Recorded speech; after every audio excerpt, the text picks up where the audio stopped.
Hello and welcome back to Sunnyshield Gardens, located in Pennsylvania, Zone 6B. In today's video, we're going to take a stroll around my April garden to see what's currently in bloom. Let's get started.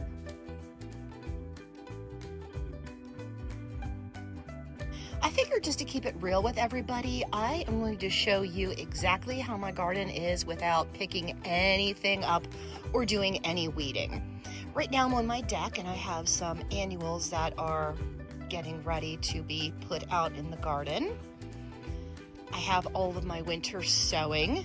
Let's see if there's anything in any of these. Oh, there is. Can you see that? All right, very good. Things are starting to bloom. Over here is the first batch of seedlings that I started, and you can see some of them are really showing some good growth. Over here I have my hose and some junipers that need to go into the ground in the front flower bed once we get that flower bed cut in. And then here is my contorted filbert, which is actually starting to bud up. Oh, that's so exciting. We have an evergreen that is struggling, but it is pushing out new growth. I did give this a very good feed, and it does need to be planted in the ground. So for now, we'll just see. I have a tin container of yellow daylilies that I have had for at least 7 years. Here is a blue spruce that needs to go into the front flower bed as well. And I have a couple of sedums and a cute little white pine. All right, let's go over here and start and work our way around, and we'll just do a big circle all the way around the property. And I hope you were able to see my short that I put out on this Kwanzaa cherry when it was blooming. What a stunner. Absolutely gorgeous pale pink blooms.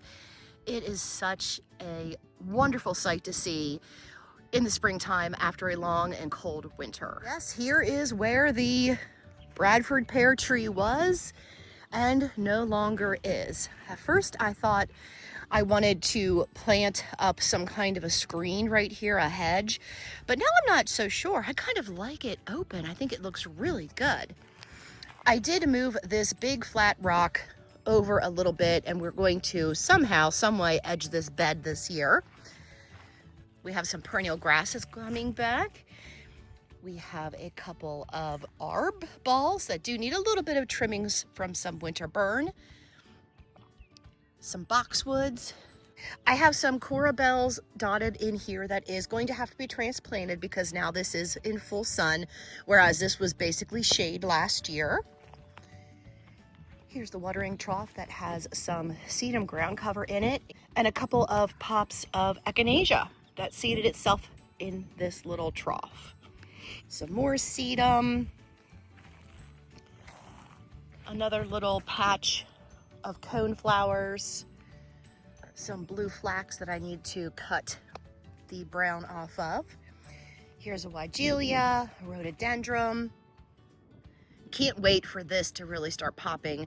I think the shade from the Bradford pear tree was really making this not grow as well as what it should. So now that this is in full sun, I expect this to just really take off and shine. Little mugo pine, another little patch of echinacea, another sedum, some bluegrass, weigelia, and here is the winter berry that is looking fantastic. Absolutely love this tree. Such a stately piece. And then over here, amongst the weeds, is weigelia, and then this big, huge plant. I don't know what the name of this is. I planted this as a 1-gallon plant about 15 years ago, and it is very happy where it resides. So we just let it go. Let's go over here and look at the nectarine tree, which, oh yay, oh my goodness, this is so exciting. Look at the blooms on my nectarine tree. Yay. Oh, how sweet. We'll see if we get any fruit. Now down this way is my gala apple tree. And as you can see, this tree is ready to explode in blooms. And I am hoping that means fruit. Gonna breeze by the holly hedge that may or may not come out. Still undecided about that. Let's pan over this way to the chatio area. The 3 evergreens that do need to be trimmed up because we had a male cat marking his territory. And if I spin around this way, here is the backyard raised cottage garden. I absolutely adore this garden. I think it is so much fun and has so much interest. So let's go ahead and take a look. A little bit of a ground cover. And that was a ground cover, but I don't think it made it through the winter. We did have some weird sub-zero temperatures, which is very odd for this area, but I think that sub-zero snap really did some damage on some plants. Here is some penstemon and some more grass. This is liriope. And oh, look at the little sweet viola. Let me zoom in on it. Oh, how sweet. Nothing says spring like a little viola. Another hydrangea, some more sedums. I do have some seedlings that are popping up. So these are all free plants. This is larkspur. These seedlings are a little more protected than these seedlings. So you can see how nice and healthy they are.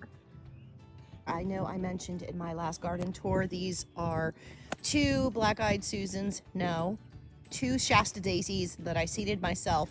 They are going. I do not like them. I don't like how they're growing. So they need to go. Here's a little catmint, some phlox, Bobo hydrangea.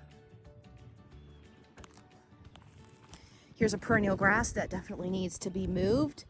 And it is flanked by a little arb. And then here is a pink blooming shrub rose. Right past the grass, you can see we have a larger hydrangea that is budding up. Here's another patch of Shasta daisies that's gonna go bye-byes. Here is a white shrub rose.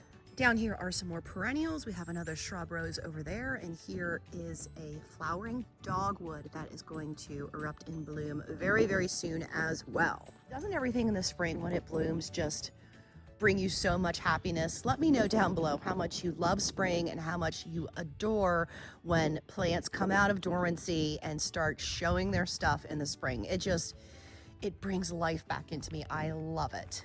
Here's some more phlox and an arb and a pine. Look at the candles on that thing. And I do have a couple of these shrubs dotted around. They are a wine-colored spirea. I have 3 of them dotted around as well. And I think I want to get more of them because they are very small. The color is gorgeous and you can just tuck them in right about anywhere. Over here there's 1, 2, 3 roses, another catmint. This tree does need to be staked up. It is a crabapple, but it's going to be blooming very soon. Got a boxwood that needs to be trimmed up. And then I don't think I really talked about our arbor that we put in. So let's take a second and talk about the arbor.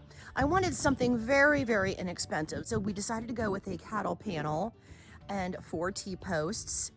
And I ordered 2 creamy yellow color roses that are supposed to be high fragrance. And they bloom all season long, and they are going to be climbing up this. I'm also going to be training some annual vines to climb up this. And I'm thinking a pale purple clematis as well. I think that would be a really good combination between the creamy yellow roses and a light purple clematis. And if I spin over here, you can see I just left stuff sit because that's what I do. I wish I didn't, but I do. Over here is the shed bed that hasn't been cleaned up yet. The pussy willow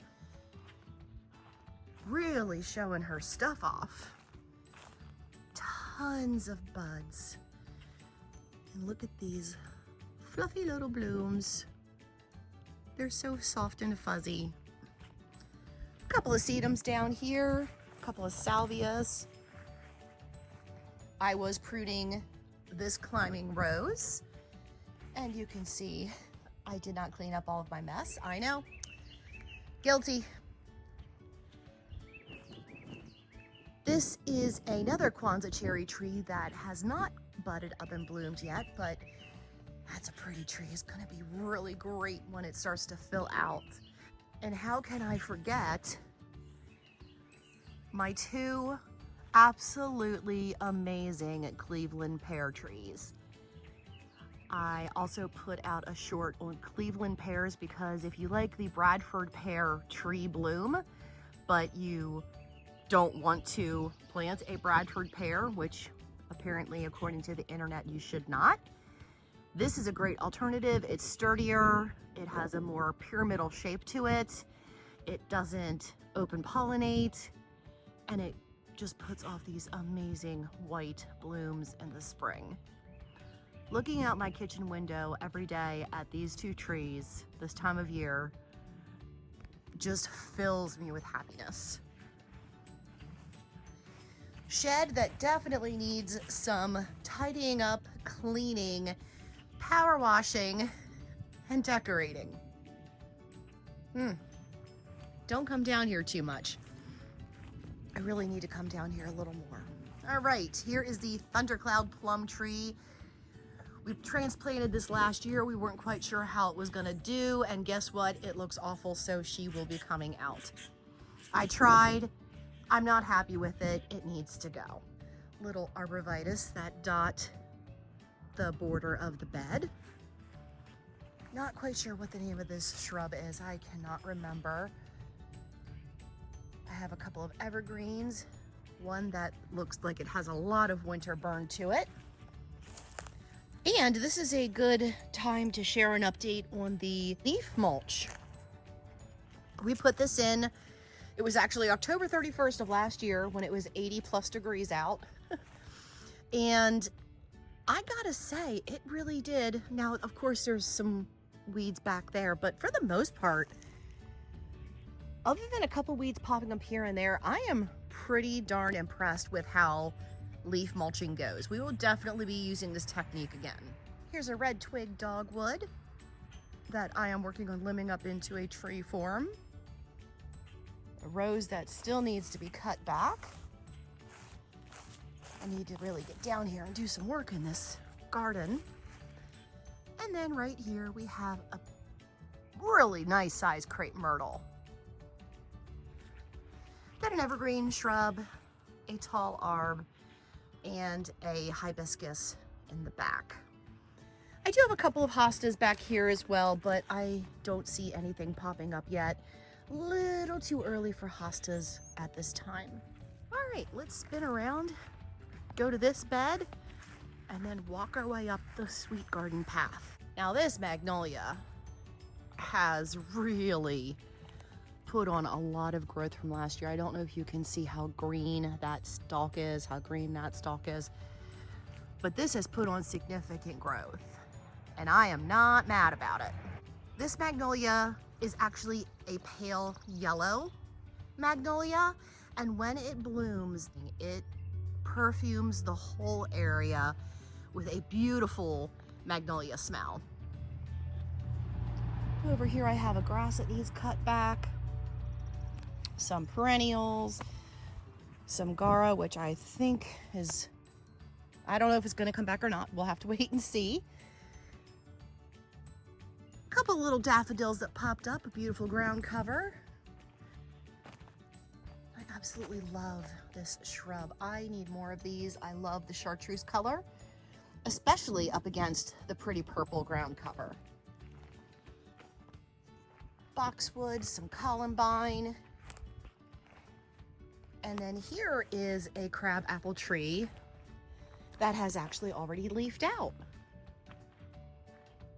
Very happy about this. I do have a couple of tips that has no growth, so I will be snipping them off. But for the most part, I think this tree looks fantastic.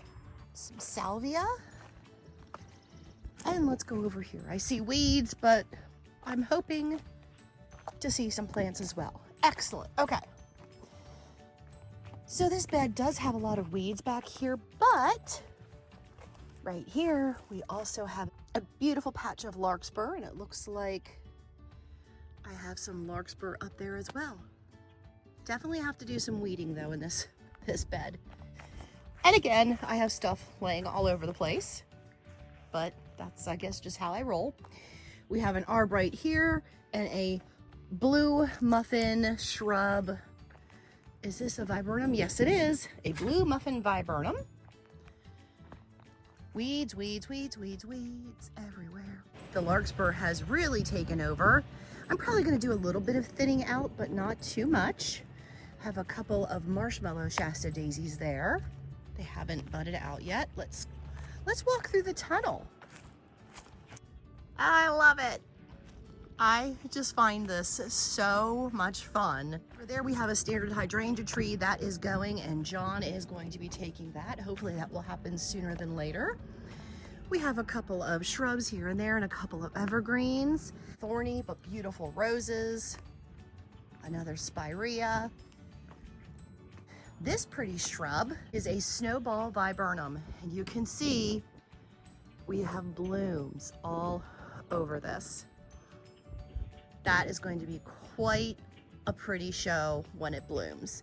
I will be limbing this up into a small tree form as well, but for right now, we're just gonna let it bloom. A couple of more evergreens.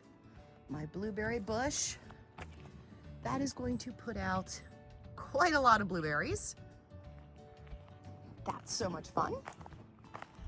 And let me just show you the chatio area. I do have a whole bunch of weeds and larkspur popping up in this as well. I'm going to definitely have to take some time and weed the chatio. Here's another spirea, the little small purple spireas. And we have two Shasta daisies right here. On this pedestal, that is where our fountain will go. Another little evergreen there. Then we're back up to where we started.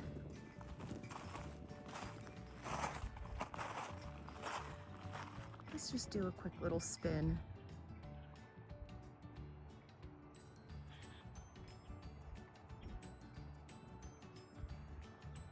Oh, there's a really good shot of the Cleveland pears.